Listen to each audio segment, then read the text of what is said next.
क्यों आप लोगों को लग रहा है कि सीएम की भाषा नहीं है? कानून की बात है, सड़क यातायात के लिए है, अब उस पर इबादत क्यों होनी चाहिए?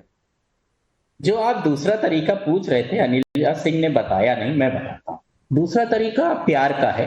जिस तरीके से प्यार कल लखनऊ में वकीलों के ऊपर आपने देखा होगा, दौड़ा दौड़ा के बरसाया गया है, प्यार लुटाया गया है। दूसरा तरीका वो है, अनिल सिंह बता नहीं पाई। तो वकील बिरादरी जरूर इस बात को समझ रही होगी, जो मोहब्बत, प्यार, सम्मान पूरे के पूरे वकील बिरादरी को भारतीय जनता पार्टी दे रही है। दूसरा तरीका वो है।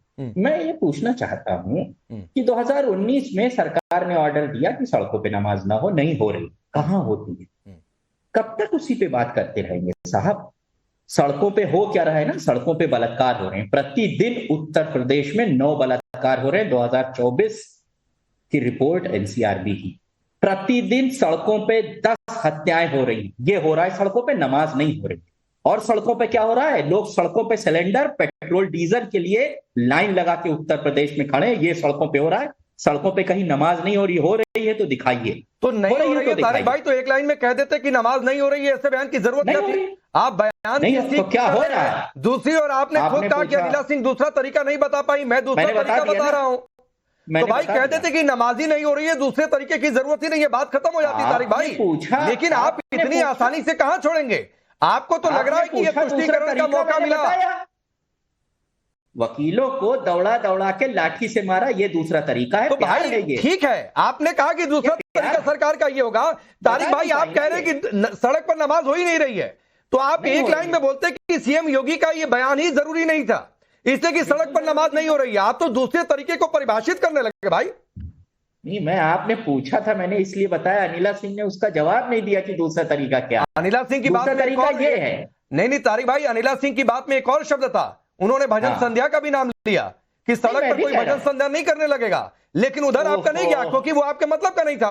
अच्छा एक बात बताइए मुझे, मैं कह रहा हूं, मैं अनिला सिंह से पूछता हूं कि सड़क पर अगर भजन हो रहा है, कीर्तन हो रहा है, भंडारा हो रहा है, इनको ऐतराज है? ये अगर ऐतराज करती है तो सनातन विरोधी है। पूछिए, मुझे ऐतराज नहीं। नमाज मत पढ़िए, मगर भजन कीर्तन से मुझे मैं बिल्कुल ऐतराज करती है तो सनातन विरोधी कहलाएंगे। तारिक खान सुनिए, कान खोल कर सुनिए। ये अराजकता जो आपके टाइम पर रहती थी, सनातन विरोधी हैं। जब आई है, लाल टोपी की गुंडागर्दी जो है पूरी चरम सीमा पर चली है। मैंने साफ शब्दों में कहा, कोई भी व्यक्ति, कोई भी संगठन, कोई भी अगर किसी भी धर्म और जाति, वर्ग, क्षेत्र से आ रहा है, कानून को अपना किसी इजाजत के अगर आप सोचेंगे, प्लकार्ड लेकर खड़े हो जाए, माथे पे चस्पा कर दे कि मैं बेचारा मुसलमान, मुझे सड़क पे नमाज करने नहीं दी जा रही, तो बिल्कुल नहीं करने दी जाएगी। मैं कतई कहता हूं सड़क पे नमाज है। अराजकता जो है फैलाने वाले कौन है, ये सब जानते, पूरा विश्व जानता है। लेकिन भारतीय जनता पार्टी एक्सपोज हुई है, सनातन विरोधी है। सड़क पर भंडारा, पश्चिमी बंगाल में होने से आपको दिक्कत नहीं होनी चाहिए। जो आप लोग करते रहते हैं ना तारिक खान, उसके दिन लग चुके हैं, उसके दिन लग चुके हैं। आज भारत का हर वासी जो है वो ये चाह रहा है कि तुष्टीकरण ना हो, केवल विकास हो। हम अपने बच्चों के भविष्य के बारे में बताएं।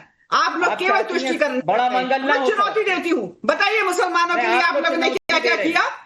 जो मुसलमानों के लिए, आप खुद एक मुसलमान है, बताइए क्या क्या किया, और मैं बता दूं कि हमारी सरकार ने क्या क्या किया, किस किस के लिए किया, और कैसे आप पहले हिंदुओं के लिए तो कर लीजिए, उनका बड़ा मंगल नहीं, हम तो सबके लिए करते हैं।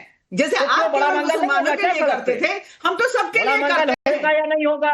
आप सनातन विरोधी बड़ा एक्सप्लॉयटेशन का काम आप करते हैं। एनसीआरबी के आंकड़ों को गलत तरीके से बोलकर झूठ फैलाने का काम समाजवादी पार्टी करती है। आप लोग सनातन विरोधी, ज्ञान नहीं है, क्योंकि सारा दिमाग तो गुंडागर्दी में चलता है। रुकिए पढ़ने पड़ते नहीं, मैं आता हूं बीच में, मैं आगे बढ़ता हूं। तारिक खान, अभी तक आप लोग बीजेपी को टैगिंग कर रहे थे। अरे रुकिए अनिला जी रुकिए। अभी तक तारिक भाई आप लोग बीजेपी को टैगिंग कर रहे थे कि ये तो मुसलमान विरोधी हैं, आप आज ये भी टैगिंग कर रहे हैं कि ये सनातन विरोधी हैं। लेकिन फिर एक मिनट रुक जाइए तारिक भाई, लेकिन सैयद जवाब, गरीब विरोधी, हाँ ठीक है, सैयद जवाब, जब बीजेपी ये कह रही है कि इबादत नहीं होगी, पूजा सड़क पर नहीं होगी, वो तो कह रहे हैं भजन संध्या भी किनारे किया जा सकता है, तो किनारे करो। यात्रा सड़क पर होगी, कांवड़ यात्रा निकलेगी सड़क पर, आपका मुहर्रम का जुलूस निकलेगा वो भी सड़क पर, तो फिर क्या दिक्कत है भाई? क्यों भाषा गड़बड़ लग रही है? जी बहुत बहुत धन्यवाद राकेश भाई, सभी को मेरा जय हिंद, जय संविधान। देखिए योगी जी बहुत शानदार आज उन्होंने बात करी है। उन्होंने कहा सड़क पर नमाज नहीं होगी और कोई भी धार्मिक, उसमें एक चीज और ऐड कर देते हैं कि जो बेचारे शंकराचार्य बैठे हुए हैं उनका भी हम सम्मान करेंगे। जिस तरीके से देश के अंदर, खास तौर पे उत्तर प्रदेश के अंदर शंकराचार्य को सम्मानित करा गया है, उसी तरीके से वो मुसलमानों को भी सम्मानित करेंगे। वो ये कहने की कोशिश कर रहे हैं, जिस तरीके से बटुक ब्राह्मणों के बाल पकड़ करके खींचे गए थे, शायद उसी सम्मान की वो बात कर रहे थे, वो पूरा बता नहीं पा रहे हैं। आज भारतीय जनता पार्टी देखिए एक्चुअल में कंफ्यूज है। देखिए बहुत शानदार बात करी नीला सिंह जी ने, बिल्कुल उन्होंने सही कहा। मैं तो इनकी बात से आज इत्तेफाक ही जाहिर करता हूँ। जिस तरीके से मणिकर्णिका घाट के ऊपर इन्होंने मंदिरों को तोड़ा है, अब मेरे भाई बराबरी की बात है ना। सुनिए सैयद जवाब, मैं आ रहा हूँ सर, मैं आ रहा हूँ। सड़क पर नमाज, उस पर योगी का बयान और उस पर दूसरे तरीके की बात, तो आप शंकराचार्य तक पहुंच गए, आप मणिकर्णिका घाट तक पहुंच गए, लेकिन बयान पर नहीं बोल पा रहे। आपको डर लग रहा है क्या? सैयद जवाब मत करिए, आपको डर लग रहा है क्या? राकेश भाई आप सनातन विरोधी बातें मत करिए। नहीं, मैं सनातन विरोधी नहीं, नहीं सुनिए सर, मेरे शो में ना तो सनातन विरोधी बातें होती है ना तो इस्लाम विरोधी बातें होती हैं। तो ये धर्म का विरोध करने का विषय नहीं है। एक बयान आया है, उस पर चर्चा हो रही है। पश्चिम बंगाल में वंदे मातरम की बातचीत है, उस पर चर्चा हो रही है सर। तो मुद्दे पर टिके रहिए। बहुत अच्छी इस डिबेट को सनातन विरोधी या इस्लाम विरोधी बनाने की कोशिश मत करिए। नहीं भाई, मैं तो कह रहा हूं जिस तरीके से उत्तर प्रदेश की सरकार द्वारा मणिकर्णिका घाट के ऊपर मंदिरों को तोड़ा गया, वो समझाने की कोशिश कर रहे हैं। सर, वो आपने देख लिया मंदिर तोड़े गए, अभी गजब, क्या टूटा नहीं टूटा, क्या मूर्तियां टूटी, तमाम ठीक। हाँ अच्छा एक सेकंड रुक जाइए। जो सनातन धर्म के सबसे बड़े प्रचारक हैं शंकराचार्य जी, हाँ, अब नहीं सैयद जवाब में आपकी टैक्टिस समझ गया। सैयद जवाब में आपकी टैक्टिस समझ गया।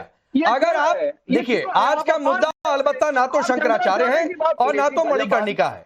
आप किसी रेफरेंस में यूज कर रहे हैं, जैसे तारिक भाई ने किया, वो एक हद तक ठीक है, लेकिन आप चाहेंगे कि मैं इस पर डिबेट करूं तो टॉपिक नहीं डिटेल करूंगा। रेफरेंस में कुछ कहकर आगे बढ़ना चाहते हो, एक अलग बात है। मैं तो कह रहा हूं योगी जी जो कह रहे हैं कि सड़क पर नमाज नहीं होना चाहिए। एक बात का वो पोर्शन नहीं, वो तो पहले भी कहते रहे हैं। आज बात ये है कि शिफ्ट में पढ़िए नमाज, अगर संख्या ज्यादा है, सड़क पर नहीं तो दूसरा तरीका तैयार है, इस पर चर्चा हो रही है। समस्या नहीं, आप समस्या क्या है उत्तर प्रदेश के अंदर? वो कह रहे हैं कानून, बिल्कुल सही कह रहे हैं, कानून तो सबके लिए बराबर है, लेकिन इंसाफ बराबर नहीं है सबके लिए। अच्छा, हम इंसाफ कैसे बराबर करेंगे सबके लिए, वो बात नहीं हो रही। कानून तो सबके लिए एक है, इंसाफ भी तो बराबर होना चाहिए। जनाब ने आज तक ऐसा कोई बयान दिया कि हम रोड पर कांवड़ यात्रा नहीं होने देंगे? क्या उन्होंने कभी बयान दिया कि रोड पर किसी किस्म की पूजा नहीं होगी? आपको कहना चाहिए था कि रोड पर किसी किस्म का कोई धार्मिक गतिविधि नहीं होगी, इस चीज का हम सम्मान करते, पर आपने डायरेक्ट नमाज की बात कर ली। सर देखिए, पश्चिम बंगाल में भी शुभेंदु अधिकारी जी ने एक कानून को लागू किया है। उन्होंने कहा धर्म के आधार पर रोड में कोई जमावड़ा नहीं हो, और जब यह बयान आया, ज्यादातर जगहों पर ना कोई हिंसा हुई, ना कोई प्रोटेस्ट हुआ। छोटे मोटे जगह पर हमने कहा ठीक है, हम मस्जिद में। मेरी बात मैं इस पर आता हूँ, आप ही के पास हूँ। सुनिए, एक तो सुनिए भाई, सड़क पर आमतौर पर पूजा पंडाल लगते नहीं है। हाँ, कांवड़ यात्रा जरूर होती है। उसके तर्क में लोग ये कहते हैं कि कांवड़ यात्रा है वो घर में नहीं होगी, मंदिर में नहीं हो सकती है, तो सड़क पर ही होगी। दूसरी बात है कि फिर जुलूस भी, मुहर्रम का जुलूस निकलता है, वो भी घर में नहीं हो सकता है, गार्डन में नहीं हो सकता है, तो उसके लिए भी सड़क है, उसके लिए भी व्यवस्थाएं होती हैं। तो ये बात है, आप मिला रहे हैं दोनों चीजों। नहीं मिला नहीं रहे। शुभेंदु अधिकारी जी ने पश्चिम बंगाल में जो कानून लाया उसको मैंने अच्छे से पढ़ा है, और कई चैनल मैंने डिबेट भी किया, मैं उसमें साफ साफ लिखा है कि कोई भी धार्मिक गतिविधि सड़कों पर नहीं होगी। अब ये डिस्क्रिमिनेशन कैसे, वो मैं आपको समझा रहा हूँ। आप कह रहे हैं कि पूजा पंडाल सड़क पर नहीं लगेगी, आप कह रहे हैं नमाज नहीं होगी, आप कह रहे हैं जुलूस नहीं होगा, लेकिन वही कोई पॉलिटिकल रैली अगर चलेगी तो वो हो सकता है।